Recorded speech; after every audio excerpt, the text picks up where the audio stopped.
आज का जो हमारा टॉपिक है वो है निरूह बस्ती के पूर्व कर्म, प्रधान कर्म और पश्चात कर्म। ठीक है, उसके बारे में आज हम पढ़ेंगे। तो देखिए, निरूह बस्ती के 3 कर्म बताए गए हैं जिनको 3 भागों में बांटा गया है। ठीक है, वो है पूर्व कर्म, पश्चात कर्म और प्रधान कर्म। जो प्रधान कर्म होता है उसी के अंतर्गत सब कुछ आता है, लेकिन हम तीनों ही पढ़ेंगे। तो देखिए, सबसे पहले हमें क्या करना है पूर्व कर्म के लिए। तो पूर्व कर्म के अंतर्गत सबसे पहली चीज़ है कि आतुर की परीक्षा कर लें, जिसको हमको जो रोगी है जिसे हमें बस्ती देना है उसके लिए।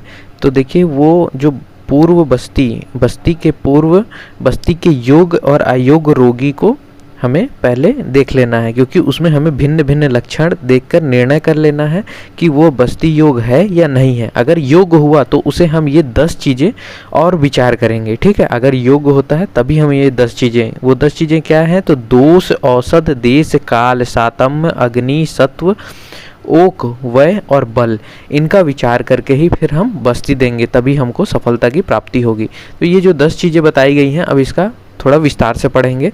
तो देखिए, सबसे पहली है कि दोष की समीक्षा। अब दोष की समीक्षा कहने का क्या मतलब है कि जो दोष की समीक्षा हम जब कह रहे हैं, इसका मतलब है कि वातज में तो है ही, वातज में तो हमको बस्ती सर्वोत्तम देनी ही है, लेकिन पित्तज और कफज विकारों में भी बस्ती लाभकर होती है, ये कहने का मतलब है। और इसमें सभी दोषों के अगर क्षय हो जाए तो हम बस्ती दे सकते, वृद्धि हो जाए तो सातम में भी।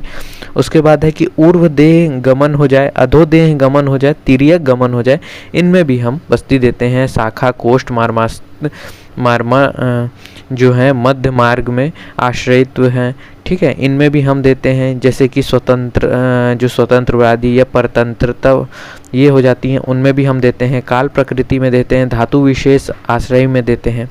तो इन सभी में भी हम देते हैं बस्ती को। लेकिन जो बस्ती का विचार आदि का विचार कर शोधन, लेखन या बृहण आदि बस्ती को देना चाहिए। अभी हम आगे पढ़ेंगे कि किन में बृहण नहीं देना है। ठीक है, उसके बाद है कि औसत की समीक्षा कर लेनी चाहिए कि औसत कैसा होना चाहिए हमारा। ठीक है, तो औसत ज़्यादा तनुत्व तो नहीं है, ज़्यादा बृहत्व तो नहीं है, ज़्यादा आर्द्र तो नहीं है, शुष्क तो नहीं है, द्रव्य अंतर संयुक्त तो नहीं है, साथ में वह रस वीर विपाक की दुष्टि तो नहीं है उसमें। ठीक है, ये सब का हमको विचार करना चाहिए और उसी के अनुसार 11 दोषों का वर्णन किया गया है। ठीक है, वो 11 क्या क्या हैं जो कि औसत इनसे मुक्त होना चाहिए। तो वो है आमता, हीन मात्रा, अति मात्रता, अति शीतता, अति उष्णता, अति तीक्ष्णता, अति मृदुता, अति स्निग्धता, अति रुक्षता, अति सांद्रता और अति द्रवत्वता। इस प्रकार ये 11 दोष बताए गए हैं। उसके बाद हमें देश की समीक्षा करनी चाहिए। तो देश जो होते हैं वो 2 प्रकार के होते हैं, एक होता है भूमि देश, एक होता है आतुर देश। जो भूमि देश होता है वो 3 प्रकार का होता है, जांगल, आनुप और साधारण। जो जांगल होता है वो वात दोषकर होता है, जो आनुप होता है वो कफ दोषकर, मतलब कफ दोष वहाँ प्रधान होता है, और जो साधारण देश होता है वहाँ साम दोष होते हैं, सभी दोष इक्वल होते हैं। इस प्रकार इसको 3 भागों में बांटा गया है। उसी प्रकार आतुर देश जो बोला गया है, आतुर देश उस जगह को बोला गया है जहाँ पे हम निरूह और अनुवासन के योग्य है या नहीं उसका विचार करते हैं, और उसके बाद अभ्यंग स्वेदन कराने के बाद अनुवासन बस्ती देते हैं, उसके बाद हम निरूह बस्ती देते हैं, उसको हम आतुर देश कहते हैं। ठीक है, लेकिन उसके लिए भी जब हम ये दे रहे होते हैं तो निरूह बस्ती के जो योग हमको लास्टली निरूह बस्ती देनी है। तो यहाँ पे कहा गया है कि निरूह बस्ती के योग के लिए जो कि शुक्ल पक्ष के उत्तम दिन में नक्षत्र में मुहूर्त देखकर प्रशस्त स्वच्छ निर्मल गगन वाले काल में पूर्व युक्त भोजन के जीर्ण हो जाने पर और एकाग्रचित होकर भोजन के पूर्व निरूह बस्ती देनी चाहिए, ऐसा बताया गया है। उसके बाद क्या है कि बस्ती का प्रयोग निषिद्ध किसके लिए है। तो देखिए, यहाँ पे हम पीएम के लिए, आपको ऐसा याद रखना है, पीएम के लिए, पीएम और के लिए। इसका मतलब है पीएम से हो जाएगा प्रमेह, एम से हो जाएगा मेदो रोग और के से हो जाएगा कुष्ठ, पीएम के। ठीक है, इनमें क्या करना है, बृहण बस्ती हमको नहीं देना है। ठीक है, नहीं कराना है। साथ में एक छत छीण है जिसमें कि अगर शोष, मूर्छा से पीड़ित, अति दुर्बल या विशोधित रोगी हो तो उनमें हमें शोधन बस्ती का प्रयोग नहीं करना है। ठीक है, उसी प्रकार। ठीक है, तो ये आपको 2 चीज़ें याद रखनी है कि बृहण बस्ती हम किस में प्रयोग नहीं कर रहे हैं और शोधन बस्ती हम किस में प्रयोग नहीं कर रहे हैं। ठीक है, ये पीएम के लिए और छत छीण। ठीक है, उसके बाद काल समीक्षा की बात करें तो काल में कौन कौन से दिन में या कितने दिन के बाद हमें विरेचन के बाद निरूह और निरूह के बाद अनुवासन देना है। तो देखिए इसमें ऋतु और रोग अवस्था के अनुसार बताया गया है, जिसमें कि सामान्य जो नियम कहता है कि वमन के 15वें दिन हमको विरेचन करवाना चाहिए, क्योंकि हम संसर्जन कर्म करवाते हैं। उसके बाद विरेचन के 7वें दिन हमको निरूह देना है, और फिर उसके बाद 2 दिन छोड़ करके 9वें दिन हमको अनुवासन देना है। फिर उसी दिन अगर शाम को या फिर दूसरे दिन हम निरूह बस्ती दे सकते हैं। ठीक है, ये काल समीक्षा हो गई। फिर सातम में कि उनका सातम में कैसा है, जैसे कि निरूह और अनुवासन के अनुकूलता का विचार करना चाहिए कि पूर्व का भोजन पच गया है या नहीं पचा है। अगर बिना पचे ही हम निरूह बस्ती दे देते हैं तो उसमें क्या होगा, वो छर्दी, निरूह बस्ती जो है छर्दी विसूचिका को उत्पन्न करेगा। ठीक है, इसलिए इस प्रकार अनुवासन बस्ती जो होता है, अनुवासन भोजन के तुरंत बाद दी जाती है। ठीक है, जो अनुवासन बस्ती होता है वो हम तुरंत के बाद देते हैं, जबकि जो निरूह बस्ती होता है वो भोजन पाक होने के बाद दिया जाता है। ठीक है, उसके बाद अग्नि की समीक्षा कर लेनी चाहिए कि जो उन्होंने खाया है वो पच गया है, और अग्नि जो है उनकी मंद नहीं होनी चाहिए। अगर मंद होने पर क्या होगा, तो उसमें देखिए मंद हो जाए, मंद अगर होता है तो हम नहीं दे सकते अनुवासन और निरूह। तो उसके लिए हमको पहले दीपन, पाचन और अग्निवर्धन कराना पड़ेगा, उसके बाद ही हम निरूह या फिर अनुवासन बस्ती देंगे। तो अग्नि समीक्षा। उसके बाद है सत्व समीक्षा। अब सत्व क्या, तो सत्व का मतलब मन कैसा होना चाहिए, तो मन 3 प्रकार का होता है, प्रवर, मध्यम और अवर, भेद से 3 प्रकार का होता है। अगर जो प्रवर सत्व वाले हैं उनको तीक्ष्ण दे सकते हैं, जो मध्यम सत्व वाले हैं उनको मध्यम दे सकते हैं, और जो अवर हैं उनको मृदु बस्ती दी जा सकती। उसके बाद है ओक समीक्षा। ओक समीक्षा कहने का मतलब है कि कितना अभ्यास करते हैं वो शाकाहारी हैं या मांसाहारी हैं, ज़्यादातर घी, तेल की मात्रा उनमें कितनी है और क्या सातम में है, कितने में, तो वो हमको पता करके उस मात्रा के अनुसार सौम्य या तीक्ष्ण बस्ती का निर्धारण करना चाहिए। ठीक है, उसके बाद है वय समीक्षा। वय समीक्षा मतलब आयु की समीक्षा। आयु के अनुसार ही हमको नेत्र की लंबाई और मात्रा का चयन करना है।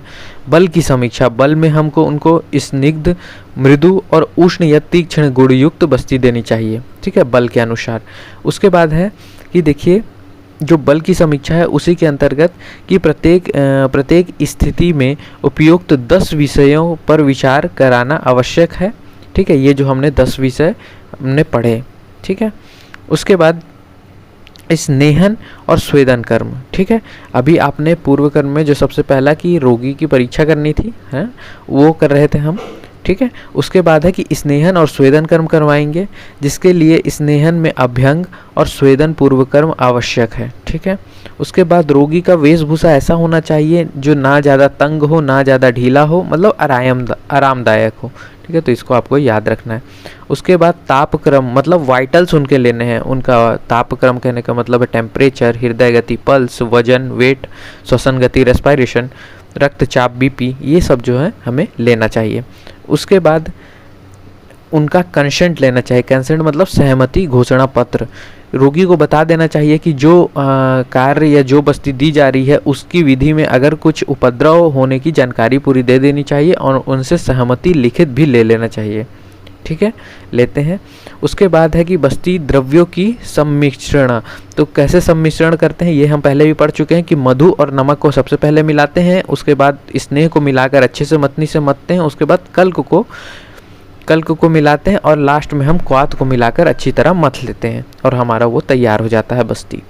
ठीक है, बस्ती द्रव ऐसे तैयार होता है। इसमें हमें क्या क्या चीज़ों की आवश्यकता पड़ती है या क्या क्या उपकरण और सामग्री लगते हैं, तो देखिए बस्ती नेत्र, बस्ती पुटक, एनीमा पॉट, माप, जो माप अंकित पात्र होते हैं जिनसे हम मापते हैं, छोटी भगोनी, दस्ताने, इसमें मतलब आप जो चीज़ें यूज में आती हैं उसको आप लिख सकते हैं, तैल पात्र, तौलिया आदि की व्यवस्था होनी चाहिए। उसके बाद जो हमारा मेन है वो है प्रधान कर्म। प्रधान कर्म कैसे किया जाता है, तो देखिए प्रधान कर्म में सबसे पहले जो बस्ती दान है उसमें हमको देखना है कि मल मूत्र का विसर्जन उन्होंने किया है कि नहीं। सबसे पहले हमें रोगी को हमने सामग्री पूरी इकट्ठा कर ली, उसके बाद हमको उनको मल मूत्र का विसर्जन करा करके ही अभ्यंग और स्वेदन करवाना है। अभ्यंग, स्नेहन, स्वेदन, और फिर उसके बाद टेबल पे लेटाना है।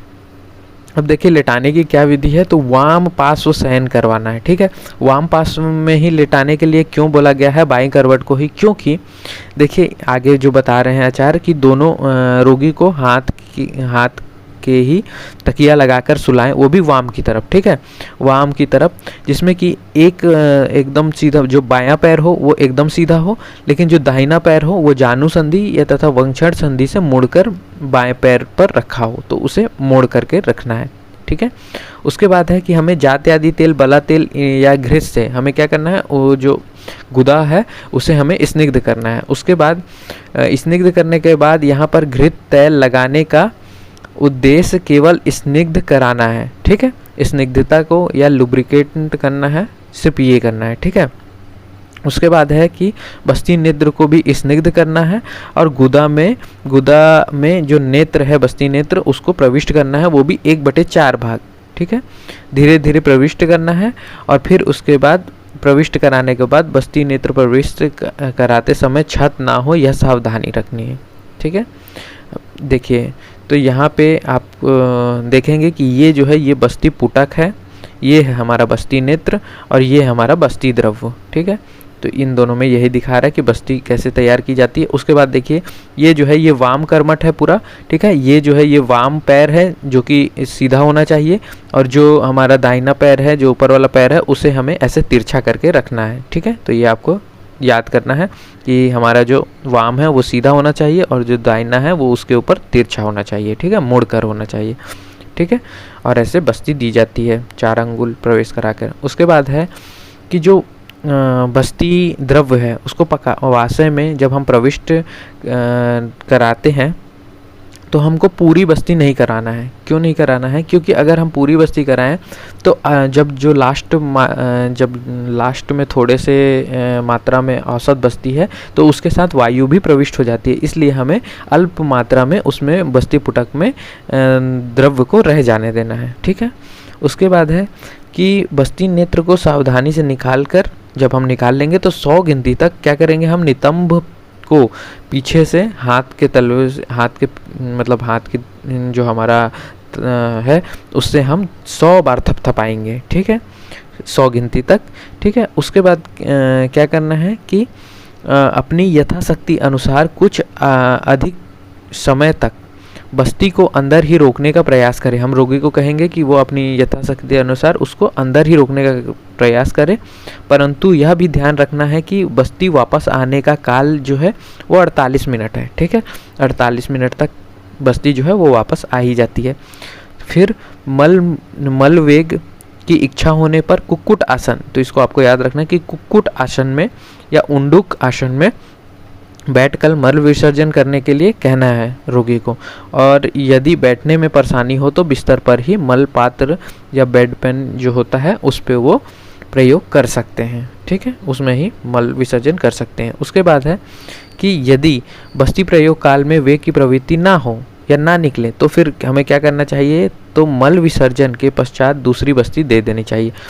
अगर मान लीजिए बस्ती का जो हमने दिया और वो बाहर नहीं आ रही है तो फिर मल विसर्जन हो गया है तो भी हम उसको दूसरी बस्ती दे सकते हैं। ठीक है, नितंब के नीचे तकिया लगा दें ताकि कुछ ऊंचा हो जाए, तो उससे क्या होगा कि बस्ती का जो द्रव्य है वो अधिक समय तक भीतर रहकर अपना कार्य अच्छी तरह कर सकेगा। ठीक है, क्योंकि ये बहुत जल्दी ही 10 से 15 मिनट या 48 मिनट दिया गया है जो टाइम, उसके पहले ही निकल आता है। ठीक है, तो इसके बाद उसके कारण बताए गए हैं। ठीक है, तो उसमें देखिए कि क्योंकि जो वल्लियाँ और मलाशय और पक्वाशय ग्रहणी ये जो है वाम पास में ही हम सुलाने का क्यों करते हैं, तो देखिए वाम पास में शयन कराने से यह समानांतर स्थिति में होते हैं, जिसकी वजह से इन जगहों पर अच्छे से बस्ती जो है अपना कार्य कर पाती है। बस्ती इन अवयवों में पहुंचकर अपना कार्य आसानी से कर लेती है और लौट आती है। ठीक है, बस्ती के कुछ द्रव्य तेल, घृत, दुग्ध, मांस रस आदि स्नेह के अणु प्रभाव प्रवण भाव से गृहिणी तक पहुंचकर उसकी सक्रियता में वृद्धि भी करते हैं। ठीक है, तो ये कारण होने के कारण हम उनको वाम की तरफ सुलाते हैं या वाम पासों में शयन कराने के लिए कहते हैं। ठीक है, उसके बाद है कि बस्ती प्रत्यागमन और देख रेख कैसे करनी चाहिए। तो देखिए, बस्ती प्रत्यागमन का मतलब है कि जो बस्ती हमने दी है वो वापस आ रही है कि नहीं। ठीक है, तो उसके लिए एक मुहूर्त का उन्होंने बताया है, मुहूर्तो भवंती। तो एक मुहूर्त कितना होता है, तो 48 मिनट लगभग होते हैं। ठीक है, यदि उक्त काल में बस्ती बाहर नहीं आती है तो फिर क्या होगा, आधमान, पक्वाशय शूल और विष्टम्भ ज्वर आदि उपद्रव होते हैं। ठीक है, ऐसी दशा में क्या करना चाहिए हमें, तो हमें करना चाहिए कि तीक्ष्ण निरूह बस्ती जिसमें कि क्षार मूत्र अम्ल युक्त द्वारा शोधन करें और फलवर्ती लगाकर विरेचन कराना चाहिए। ठीक है, इसके बाद है कि अब हमने ये पढ़ लिया कि पश्चात कर्म प्रधान कर्म। अब हम पश्चात कर्म पढ़ने वाले हैं। तो देखिए, पश्चात कर्म में सबसे पहली चीज़ है कि उसका जो है कि बस्ती के लौटने और रोगी को पथ्य देने, ठीक है, और अपथ्य का परहेज, यही 3 जो है इसको हमको रोगी को करवाना है पश्चात कर्म में। कि बस्ती का देने के बाद जो हमें मतलब बस्ती का लौट आना, और ठीक है, दूसरा है कि उसको पथ्य और अपथ्य से अंतर्गत करवाना। ठीक है, तो देखिए, सबसे पहला है कि बस्ती देने के बाद तत्काल कर्तव्य क्या क्या होते हैं। तो बस्ती दे दिए आप, बस्ती देने के बाद जब वो लौट आए तो फिर हमको वाइटल्स लेने हैं, उनके तापक्रम, श्वास गति, रक्तचाप, इन सभी को लेना है। बस्ती देकर उसके प्रत्यागम का निरीक्षण करना है कि पूरी तरीके से पूरा आ गया है कि नहीं बस्ती। ठीक है, यदि केवल बस्ती द्रव्य ही निकले और दूसरी निरूह बस्ती उस समय दी जा सकती है। ठीक है, अगर केवल सिर्फ बस्ती द्रव्य ही निकले, मल ना आए, तो फिर हमको दूसरी निरूह बस्ती देनी चाहिए। ठीक है, या अधिकतम 4 बस्ती या सम्यक निरूह लक्षण तक दे सकते हैं। मतलब जब तक सम्यक निरूह लक्षण मिल रहा है तब तक आप दे सकते हैं, या फिर 4 बस्ती ही दी जा सकती है।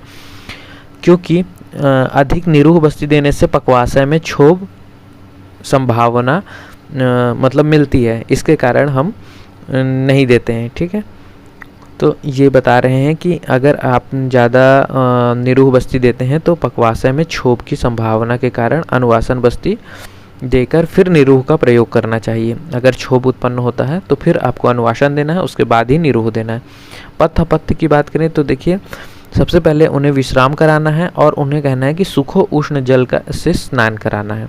ठीक है, इसके बाद है कि निरूह से जो अमाशय और पक्वाशय में क्षोभ नहीं होता है एक बार देने पे, अगर आप बार बार दे रहे हैं तभी क्षोभ होगा, तो उसके लिए संसर्जन कर्म की आवश्यकता नहीं होती है निरूह बस्ती में। ठीक है, तो रोगी को डायरेक्टली हम क्या कहते हैं, जंगल पशु पक्षियों के मांस रस के साथ भोजन देना चाहिए। ठीक है, और दोष और बल को ध्यान में रखते हुए जो आहार उसके लिए उचित हो वह खाने के लिए देना चाहिए। ठीक है, उसके बाद है कि पित्त प्रधान दोषों में हम दूध का इस्तेमाल करते हैं, कफ प्रधान दोषों में हम यूष का, और वात प्रधान दोषों में हम मांस रस का भोजन देते हैं। ठीक है, इसके बाद है निरूह बस्ती के सम्यक, आयोग और अति योग के लक्षण क्या क्या होते हैं। तो देखिए, सम्यक योग के लक्षण की उनको सभी चीज़ें, अब उनके इंद्रिय जो हैं अब अच्छी हो गई हैं, तो सभी चीज़ें होने लगेंगी। जैसे कि मल मूत्र अधोवात का सम्यक प्रवृत्ति होने लगेगा, भोजन में रुचि हो जाएगी, अग्निवृद्धि हो जाएगी, पक्वाशय अमाशयों में लघुता आ जाएगी, रोग का शमन हो जाएगा, रोगी का स्वस्थ होना हो जाएगा, बल की वृद्धि होना हो जाएगा, क्रमशः मल पित्त कफ वायु का विसर्ग होने लगेगा, और जो है शरीर में हल्कापन, जो कि सुश्रुत ने बताया है। आयोग के क्या क्या लक्षण होते हैं, तो देखिए आयोग के जो लक्षण होते हैं उसको भी, तो देखिए आयोग के जो लक्षण है वो है कि सिर, हृदय, गुदा, बस्ती, मेड में वेदना होती है। आयोग में शोथ, प्रतिस्याय, विकृतिका, हल्लाश, जो आपने बस्ती के उस बस्ती नेत्र वाले में कुछ चीज़ें जैसे कि विकृतिका, प्रतिस्याय, ठीक है, तो ये सब भी आप लिख सकते हैं। जैसे कि यहाँ पे है श्वास कृच्छता, वेग कम आते हैं, बस्ती द्रव्य का अल्प मात्रा में निकलना, मल विसर्जन अल्प मात्रा में होना, शरीर में जड़ता होना, शरीर में अरुचि होना। तो आप देखेंगे कि उसमें रुचि था, इसमें अरुचि है, ठीक है। शरीर में लघुता आ रही थी, इसमें थोड़ी सी शरीर में जड़ता आ रही है, तो आप वहाँ पे मल विसर्जन हो रहा था, यहाँ पे मल विसर्जन अल्प मात्रा में हो रहा है या नहीं हो रहा है। तो ये आप उनके डायरेक्टली अपोजिट करके याद कर सकते हैं कि सम्यक योग और अति योग के, ठीक है, सम्यक योग और अयोग के, ठीक है। उसके बाद हमारा आता है अति योग। अति योग में क्या क्या बता रहे हैं, तो अति योग में आप देखेंगे कि अति होने पर कफ क्षय, ठीक है, कफ क्षयज विकार उत्पन्न होते हैं, रक्त क्षयज विकार उत्पन्न होते हैं, वात क्षयज विकार उत्पन्न, सुप्ति होती है, शरीर में शून्यता का महसूस, अंग मर्द कम पाता है, निद्रा नाश होता है, बल अभाव होता है, तम प्रवेश कर जाता है, उन्माद और हिक्का। इस प्रकार जो है ये 12 बताए गए हैं अति योग में। इसके बाद है कि निरूह बस्ती के व्यापद, ठीक है। तो वो जो है वो 12 प्रकार के उपद्रव बता रहे हैं, ठीक है। 12 प्रकार के उपद्रव क्या बताए गए हैं, तो ये आपको याद होता है कि न अति योगो मतलब अयोग और अति योग, फिर क्लम आधमान तो क्लम आधमान, फिर हिक्का तो हिक्का, यहाँ पे है हित प्राप्ति ऊर्ध्वता तो हित प्राप्ति और ऊर्ध्व प्राप्ति, ये 2। उसके बाद है परिकर्तिका, शिरो अंग अर्ति मतलब प्रवाहिका, ठीक है, प्रवाहिका। उसके बाद है शिरो अर्ति और अंग अर्ति, ठीक है। उसके बाद है परिकर्तिका और परिश्रावा तो परिकर्तिका और परिश्रावा। इस प्रकार ये 12 बताए गए हैं। इसके बाद इनके उपचार भी बताए गए हैं कि अगर, तो ये हम जो है ये चरक में हम पढ़ चुके हैं, इसलिए यहाँ पे ज़्यादा डिस्कस नहीं करेंगे, सिर्फ उन 12 नाम को याद करेंगे। उसके बाद जो है हमारा कि अयोग और अति योग जन्य में कौन कौन से आते हैं, तो ये जो 12 व्यापक थे इनको हमने दो भागों में डिवाइड किया है, जैसे कि आयोग और अति योग में। तो आयोग में क्या है, तो आयोग में अयोग क्लम आधमान परवाहिका शिराशूल, जबकि अति योग में आता है हिक्का हित प्राप्ति अंग अर्ति परिकर्तिका और परिश्राव। इस प्रकार ये 6 डिवाइड हो जाते हैं। उसके बाद है बस्ती व्यापद। बस्ती व्यापत्तियाँ जो होती हैं उनमें क्या क्या बताया जाता है, तो बस्ती व्यापत्तियाँ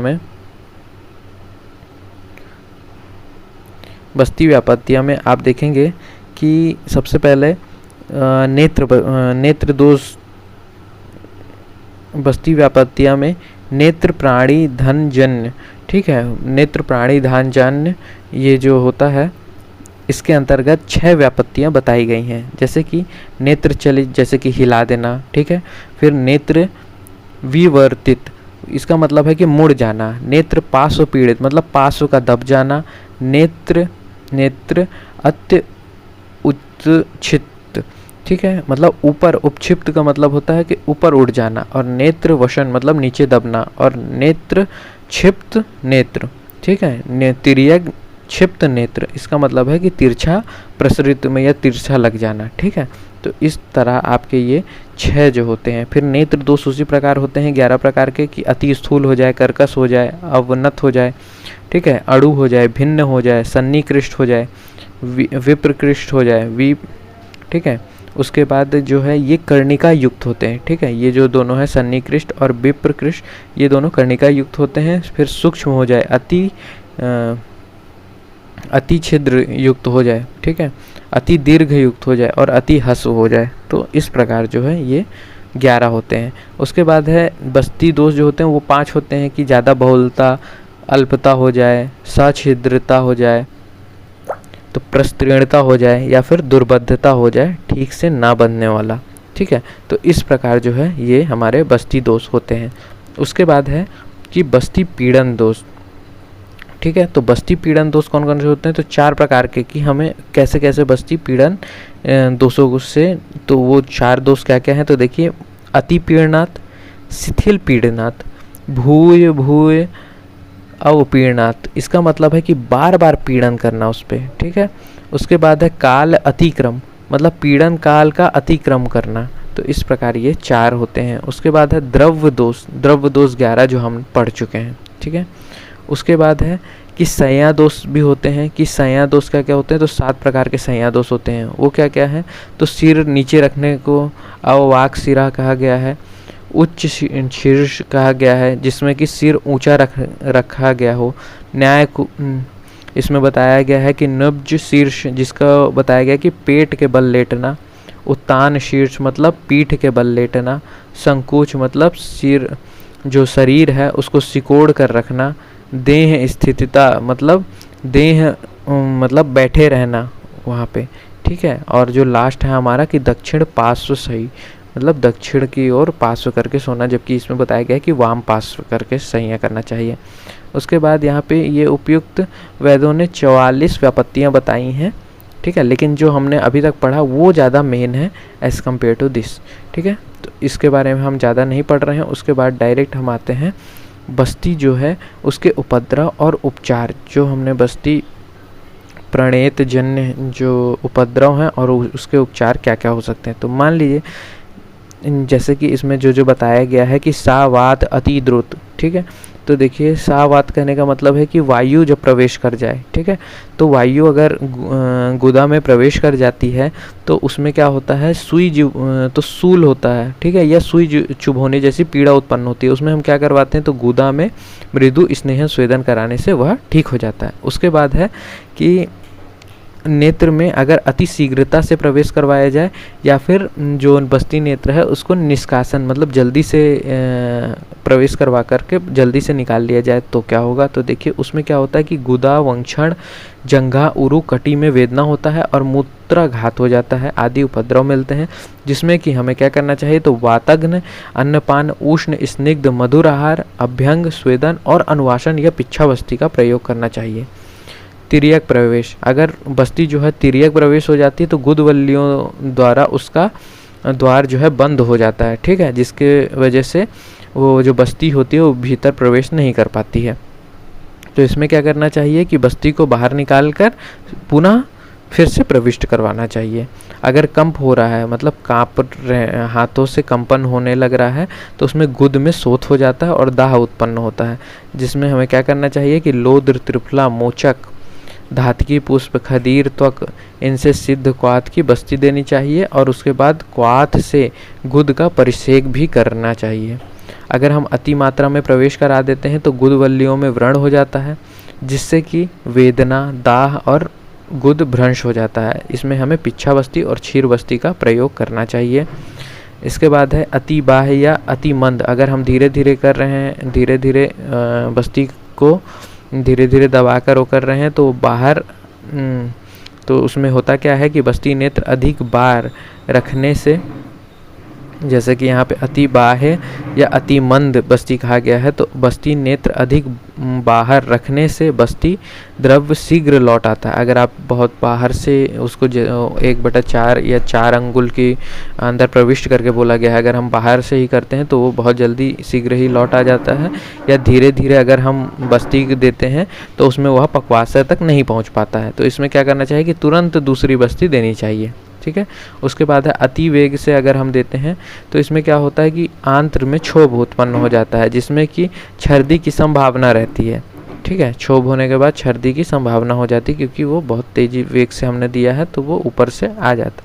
इसके बाद चिकित्सा क्या करनी चाहिए, तो इसमें गले पर मृदु अभ्यंग कराना और विरेचन औषध देते हैं, ठीक है। इसके बाद है यापन बस्ती के उपद्रव, अगर ये सब उपद्रव आ रहे हैं तो हमें यापन बस्ती देनी चाहिए। लेकिन अगर व्यापन बस्ती में भी उपद्रव हो जाए तो जैसे कि बताया गया है कि पंचकर्म के चिकित्सा के समय आतुर को उच्चैर भाष्यम रथ शोभम जो हमने पढ़ा है 8 महादोषकर भाव, उसका परित्याग करना चाहिए। साथ में उन्होंने बताया है कि इसका त्याग करने के अगर वो त्याग नहीं करते हैं तो उनको ये व्यापद उत्पन्न हो जाते हैं, जिसमें कि यदि परिहार काल में मैथुन किया जाए तो मैथुन आदि किया जाए तो बल नाश आदि विकार उत्पन्न होते हैं।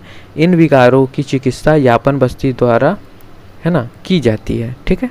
उसके बाद है कि यापन बस्ती अधिक देने से भी उपद्रव उत्पन्न होते हैं। यापन बस्ती में व्यायाम, मैथुन, मध्य, मधु, शीत जल, शीत भोजन, रत क्षोभ इनका त्याग कराना चाहिए, ठीक है, इन सभी का त्याग कराना चाहिए।